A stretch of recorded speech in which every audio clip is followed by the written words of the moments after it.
नमस्कार विद्यार्थियों, स्वागत करता हूं आपका इस ऑनलाइन यूट्यूब क्लास में। जैसा कि आपको विदित है कि हमारा पहला अध्याय जो है यहाँ पर चल रहा है, आत्मपरिचय। ये वीडियो सामान्य हिंदी का है, कक्षा 12 के लिए। और इस अध्याय 1 का तीसरा भाग आज मैं आपके सामने प्रस्तुत करने जा रहा हूँ, जिसके अंतर्गत आप देख पा रहे हैं सभी कि हम काव्यखंड की बात कर रहे हैं। और जब हम काव्यखंड की बात कर रहे हैं तो इसमें सबसे पहला चैप्टर जो है हमारा वो है आत्मपरिचय। हरिवंश राय बच्चन की हमने बात की। उसके बाद में आज मैं तीसरा भाग इसका बनाने जा रहा हूँ। हमने अंतिम जो बात कर ली थी कि कर यत्न मिटे सब सत्य किसी ने जाना, नादान वही हाय जहाँ पर दाना, फिर मूड न क्या जग जो इस पर भी न सीखे,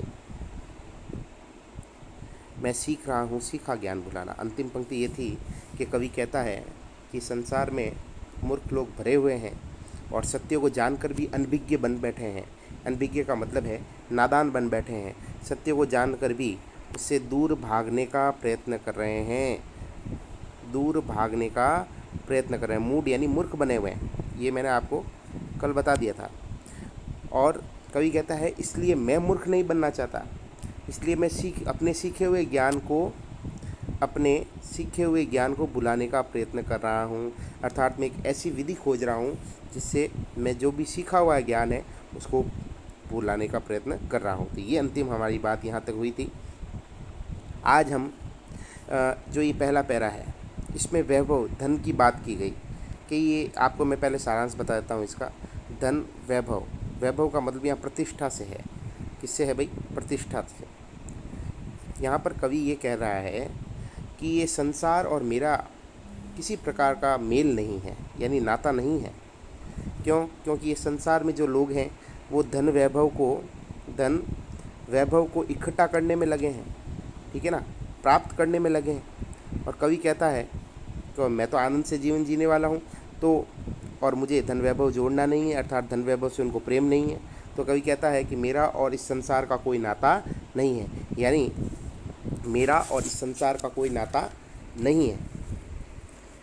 अगली पंक्ति में कवि कहता है मैं बना बना कितने जग रोज मिटाता। बना बना का अर्थ यहाँ पर है बनाकर। कवि कहता है मैं न जाने कितने ही अपनी कल्पनाओं और विचारों के संसारों को कल्पना और विचारों के संसार को हमेशा ठुकराता हूँ, यानी हमेशा जो है मिटाता हूँ इन संसारों को। तो इसकी आज हम बात करेंगे, वैभव और धन की। देखिए मैं शुरू कर रहा हूँ यहाँ से, इस पैरे से, जो ये हमारा पैरा है वैभव। इसमें वैभव और धन की बात की गई। तो क्या कहा कि मैं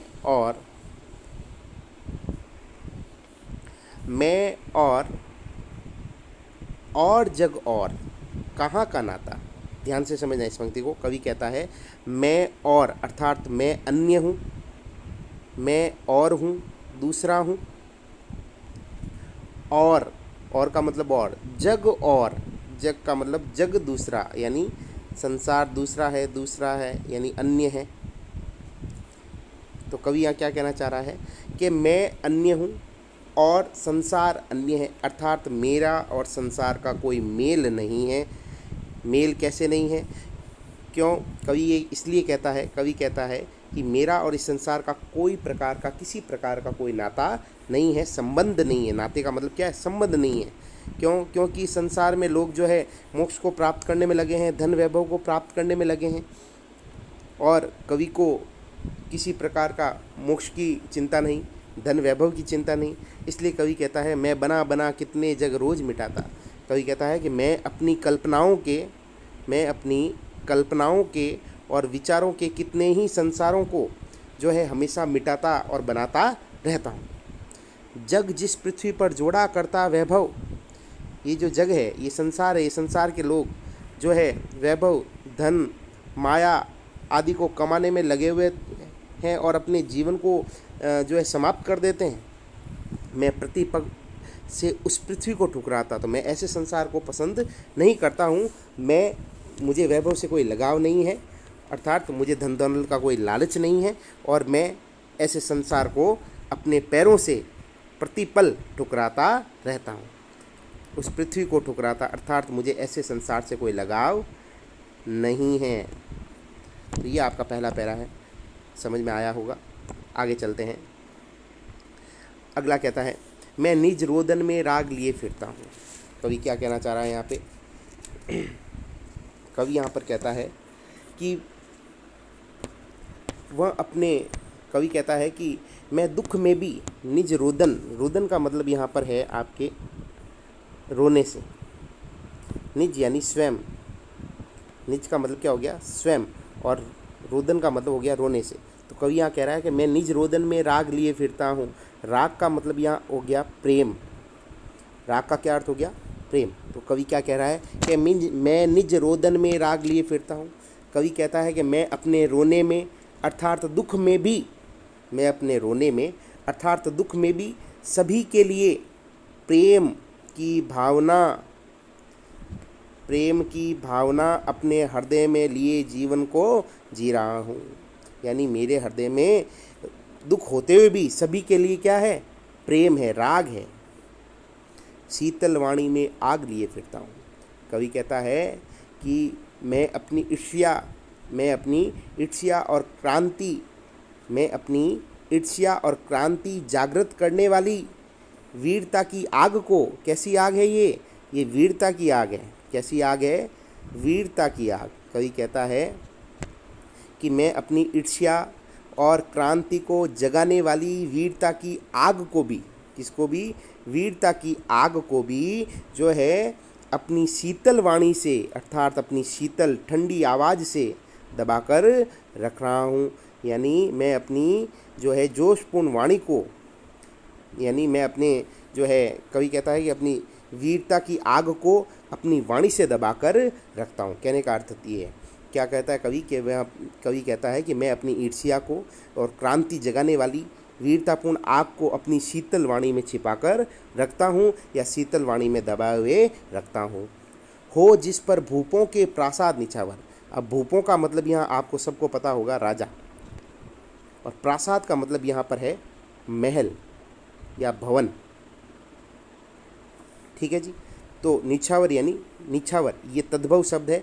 न्योछावर, इसका जो सही शब्द बनेगा तत्सम, वो बनेगा न्योछावर। ठीक है जी। तो यहाँ पर कवि क्या कह रहा है कि हो जिस पर भूपों के प्रासाद निछावर। कवि कहता है कि मेरे पास तो जो है प्रेम और दया जैसे गुण हैं। मेरे पास कैसे गुण बताए? प्रेम व दया जैसे गुण हैं, जो दिखते किस प्रकार से? मैं वह खंडर का भाग लिए फिरता हूँ। कवि कहता है, इन दोनों लाइनों का अर्थ एक समय में आएगा।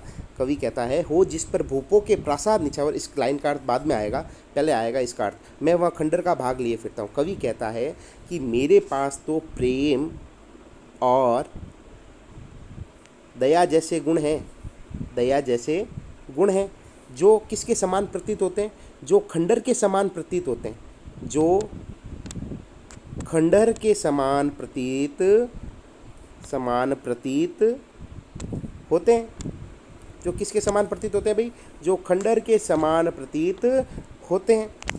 लेकिन ये एक ऐसा खंडर है जिस पर बड़े बड़े राजाओं के महल भी क्या हो जाते हैं? न्योछावर हो जाते हैं। जिस पर बड़े बड़े राजाओं के महल भी क्या हो जाते हैं भाई? न्योछावर हो जाते हैं।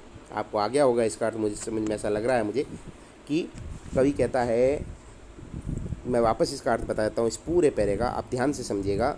कवि ये कह रहा है कि मैं अपने रोने में भी अर्थात मैं अपने दुख में भी अपने हृदय में सभी के लिए प्रेम को लिए जी रहा हूँ। मैं शीतलवाणी में भी आग लिए फिरता हूँ। कवि कहता है कि मैं अपनी ईर्ष्या और क्रांति को जगाने वाली वीरता की आग में भी वीरता की आग को अपनी शीतलवाणी से दबाए रख रहा हूँ। ऐसा नहीं है कि मेरे अंदर जोश नहीं है। कवि कहता है मैं अपनी शीतलवाणी से इसको दबाए रख रहा हूँ। हो जिस पर भूपों के प्रासाद निछावर, मैं वह खंडर का भाग लिए फिरता हूँ। कवि कहता है कि मेरे पास तो प्रेम और दया जैसे गुण हैं, जो दिखने में किसके समान है भाई? खंडहर के समान दिख रहे हैं, खंडहर के समान प्रतीत होते हैं, लेकिन ये एक ऐसा खंडहर है जिस पर राजाओं के महल भी न्योछावर हो जाते हैं। राजाओं के महल भी क्या हो जाते हैं भाई? न्योछावर हो जाते हैं। क्या हो जाते हैं? न्योछावर हो जाते हैं। तो ये आपका ये पैरा। उसके बाद में अब सेकंड लास्ट पैरा है, मैं रोया इसको तुम कहते हो गाना। सबसे पहली बात तो इसको चालू करने से पहले आपको मैं थोड़ा सा इसके बारे में बता दूं। कवि ये चाह रहा है कि मुझे ये संसार एक दीवाना अर्थात मुझे एक प्रेमी के रूप में जाने। किसके रूप में पहचाने? प्रेमी के रूप में पहचाने। और शुरू से ही हम पढ़ रहे हैं कवि के मन में किसी के लिए जो है द्वेष भावना नहीं है, ईर्ष्या नहीं है। और कवि ये भी कह रहा है कि मैं सबके लिए जो है मेरे अंदर हृदय में प्रेम है, दया की भावना है। तो ऐसे में कवि ये चाहता है संसार से कि ये संसार इसको एक प्रेमी, दीवाने का अर्थ क्या आता है यहाँ पे? प्रेमी। तो यहाँ पर जो है कवि कहता है कि ये संसार मुझे कवि की तरह नहीं, मुझे एक प्रेमी के रूप में स्वीकार करे। किसके रूप में स्वीकार करे? प्रेमी के रूप में स्वीकार करे। और क्यों करे? तो इसका अपन अर्थ अभी समझेंगे। कवि कहता है मैं रोया इसको तुम कहते हो गाना। कवि कहता है जब भी मैं अपने दुख को प्रकट करता हूँ, जब भी मैं अपने दुखों को प्रकट करता हूँ, तब ये दुनिया क्या कहती है कि मैं कोई संगीत गा रहा हूँ, अर्थात मैं कोई गाना, अर्थात मैं संगीत गुनगुना रहा हूँ। जब मैं अपने दुखों को, जब मैं अपने जो है, कवि कहता है मैं रोया इसको तुम कहते हो गाना। कवि कहता है जब भी मैं इस संसार के सामने अपने दुख को प्रकट करता हूँ, तब ये संसार समझता है कि मैं कोई संगीत गा रहा हूँ। मैं फूट पड़ा तुम कहते हो छंद बनाना। और जब मैं जो है छंद बनाने का अर्थ यहाँ पर है कविता से, कविता बनाना, काव्य बनाना, कविता बनाना। यहाँ पर छंद का क्या अर्थ है? कविता बनाना। कवि कहता है कि जब भी मैं जो है अपने विचारों को, जब भी मैं अपने विचारों को जोर जोर से बोलकर प्रकट करता हूँ, जोर जोर से बोलकर, कैसे भाई? बोलकर प्रकट करता हूँ, तब ये संसार क्या कहता है? तब ये संसार कहता है कि मैं छंद बना रहा हूँ, अर्थात मैं कोई कविता बना रहा हूँ, कविता बना रहा हूँ। वापस इन दो लाइनों का अर्थ समझेंगे कि मैं रोया इसको तुम कहते हो गाना। कवि कहता है कि जब भी मैं अपनी दुख की भावनाओं को लोगों के सामने जो है कहने का प्रयास करता हूँ, तब लोग समझते हैं कि मैं कोई संगीत सुन रहा हूँ या संगीत बना रहा हूँ। ठीक है जी। दूसरी बात, मैं फूट पड़ा तुम कहते हो छंद बनाना। जब भी मैं अपने दुखद विचारों को, कैसे विचारों को भाई? दुखद विचारों को जोर जोर से बोलने का प्रयत्न करता हूँ, तो ये दुनिया समझती है, ये संसार क्या समझता है कि मैं क्या बना रहा हूँ? कविता बना रहा हूँ। ठीक है जी, यहाँ तक अपन ने समझा है। क्यों कवि कहकर संसार मुझे अपनाए? इस लाइन को बड़ा ध्यान से समझना, प्रश्न बनना है यहाँ से। कवि कहता है कि मुझे ये संसार एक कवि कहकर नहीं स्वीकार करे, कवि नहीं माने या कवि कहकर स्वीकार न करे, कवि कहकर स्वीकार न करे। कवि ये चाहता है कि ये संसार इसको जो है कवि कहकर न पुकारे या कवि कहकर स्वीकार न करे। वो कवि के रूप में प्रसिद्धि जो है नहीं पाना चाहता, कवि के रूप में प्रसिद्धि नहीं पाना चाहता, लेकिन फिर भी उसको दुनिया क्या कहती है? कवि कहती है। प्रसिद्धि नहीं पाना चाहता, फिर भी उसको दुनिया क्या कहती है? कवि कहती है। मैं दुनिया का हूँ एक नया दीवाना। बच्चन जी, अर्थात कवि तो ये चाहते हैं कि ये दुनिया इनको जो है क्या कहकर स्वीकार करे? प्रेम का संदेशवाहक। क्या कहकर स्वीकार करे? प्रेम का संदेशवाहक कहकर स्वीकार करे।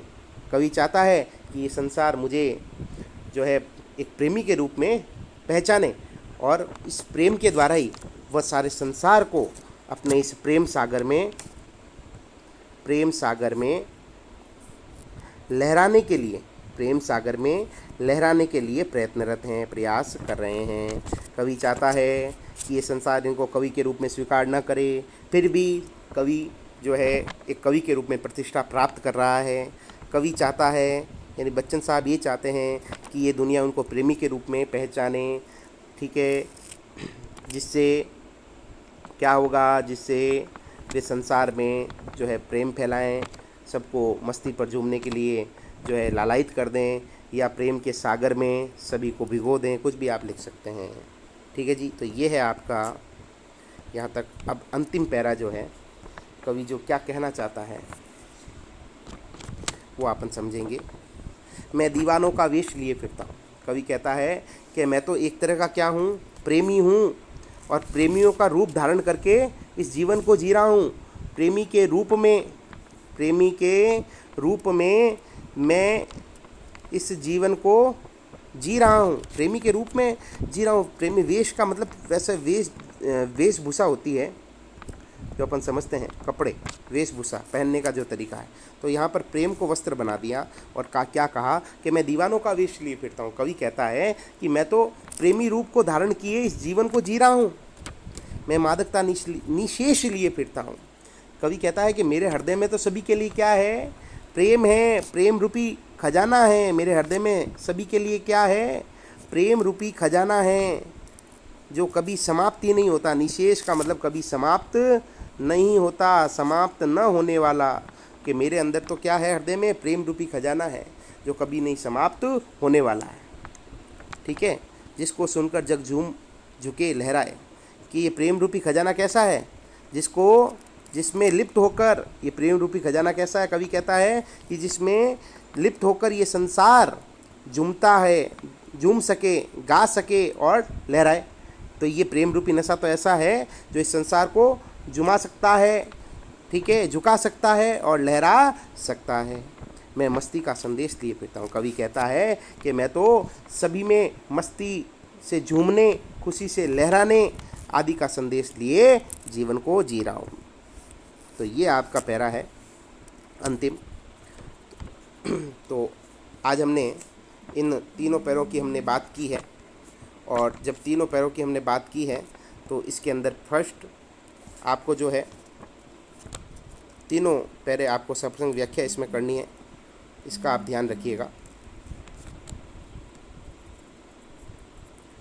ये जो तीन पैरे हैं, फर्स्ट, सेकंड और थर्ड, और ये चौथा, तो चार पैरे अपन ने आज किए हैं, फर्स्ट, सेकंड, थर्ड और फोर्थ। इसी के साथ ये जो आत्म परिचय है, यहाँ पर ये जो आत्म परिचय है, यहाँ पर ये आत्म परिचय समाप्त हो जाता है, आत्म परिचय समाप्त हो जाता है। उसके बाद जो है अगली कविता आती है, दिन जल्दी जल्दी ढलता है। इसके बारे में बात हम अगले वीडियो में करेंगे। मैं ये चाहता हूँ कि आप जो है इनकी सप्रसंग व्याख्या ज़रूर कर लें। अगर किसी भी विद्यार्थी को मेरा YouTube चैनल नहीं मिला है खोज करने पर भी, तो मैं आपको बताता हूँ कि आप किस तरह से उसको सर्च करें। आप सर्च बार में जाएं YouTube पर और वहाँ लिखें साहब मेरा नाम मोहित जोशी, क्लास 12 या 10, कुछ भी लिख सकते हैं। ये क्लास 12 या 10 का मतलब ये है कि मेरे सारे वीडियो अभी तक के 12th और 10th पे ही बने हैं, इसलिए जो है ये लिखकर आप सर्च करेंगे। तो मैंने आपको ये समझाया था कि श्रीनाथ जी, कृष्ण भगवान का एक रूप है श्रीनाथ जी, तो उनकी एक जो है इनका एक इमेज जो है मेरे YouTube पे लगा है वाइट कलर का, तो उसको आप जो है वही मेरा चैनल है।